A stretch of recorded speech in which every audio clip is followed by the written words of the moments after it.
Oi, este é o Literatura Oral, podcast de leitura comentada e de sugestões literárias. Esta é a faixa bônus 8, com leitura de Uma Crônica de Halloween, publicada no site paralelo29.com em 31 de outubro. Eu conto sobre a tradição irlandesa do Halloween, com origem na festa celta Samhain, e de uma visita que fiz a uma igreja em Dublin que tem múmias de 800 anos na cripta. Fui pesquisar sobre as datas de construção da St. Mission's Church e encontrei uma notícia que em 2019 vândalos invadiram a cripta, decapitaram 2 corpos mumificados, viraram outro de bruços e levaram uma cabeça. Que doideira, hein? Bom, a cabeça foi recuperada. Fiquem agora com a leitura e até o próximo episódio do Literatura Oral. Abraço!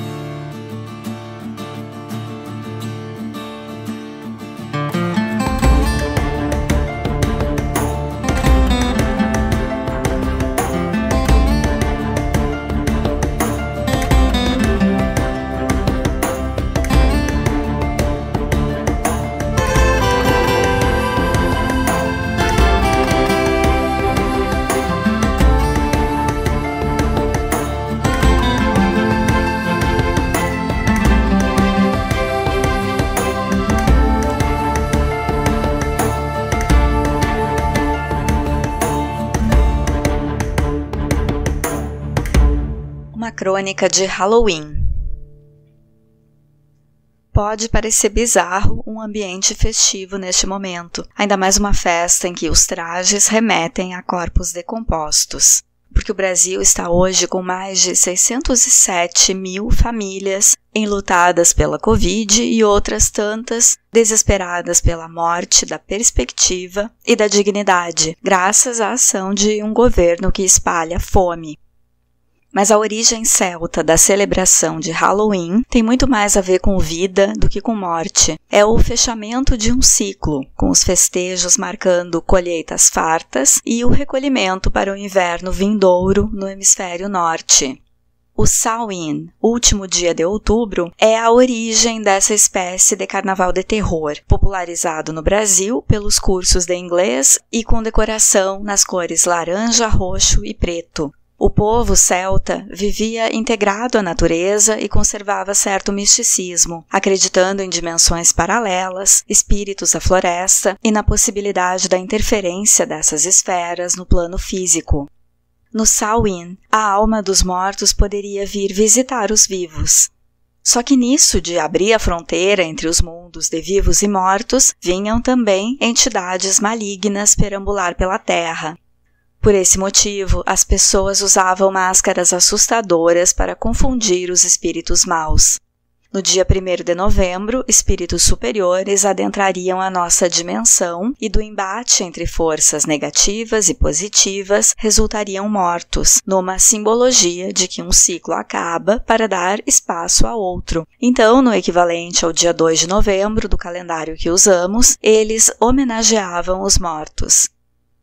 O catolicismo nunca foi fã de ciência, mas aplicou a lei de Lavoisier, de que nada se cria, nada se perde, tudo se transforma, e aproveitou o 1º de novembro como dia de todos os santos e dia 2 como dia de finados. Claro que isso não é consenso entre estudiosos ou algo que possa ser comprovado, pois o Halloween habita o campo da crendice.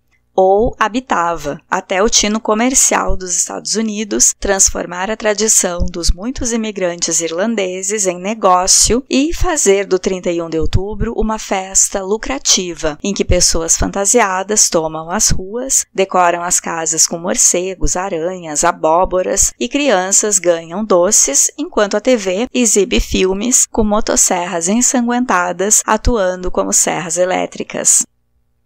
Passei 2 Halloweens no país berço do Samhain, e um dos muitos passeios lúgubres foi ir ver as múmias da igreja St. Mission. A palavra lúgubre combina muito com essa fase do ano e tinha que ser usada nesta crônica.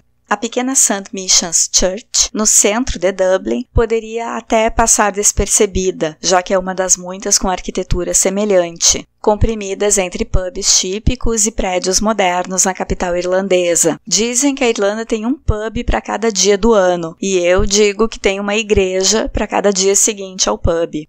Mesmo singela, ela tem sido alvo da peregrinação de turistas desde que a madeira de um dos caixões da cripta apodreceu e deixou entrever um corpo bem preservado, ou seja, há múmias na St. Mission.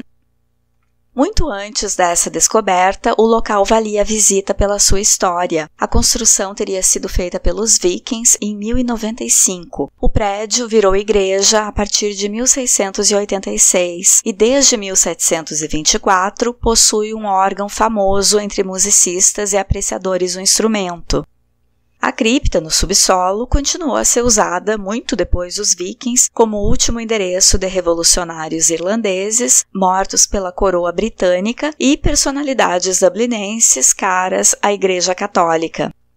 Algumas teorias buscam explicar a preservação dos corpos, como a presença de calcário no solo, o que torna o porão seco e propício à mumificação, ou o fato de a igreja ter sido construída sobre uma área pantanosa e que o gás metano estaria agindo na preservação dos corpos. Seja o que for, não colabora com a vida longa da madeira dos caixões.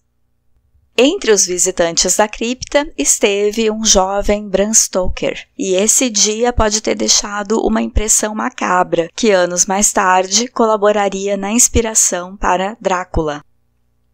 O ponto alto de quando estive lá nem foram as múmias, mas o ator responsável pelo tour guiado, um senhor então por volta de 60 anos. Entrou teatralmente na nave da igreja e interrompeu as instruções do recepcionista sobre o prédio e o órgão antigo. A mise-en-scène inclui uma perna arrastando e voz cavernosa, que urra: "Quem quer ver gente morta?" Essa figura guia-nos até a parte externa da igreja, por onde acessaremos as profundezas da cripta, e avisa olhando nos olhos de cada um que nada de fotos lá dentro.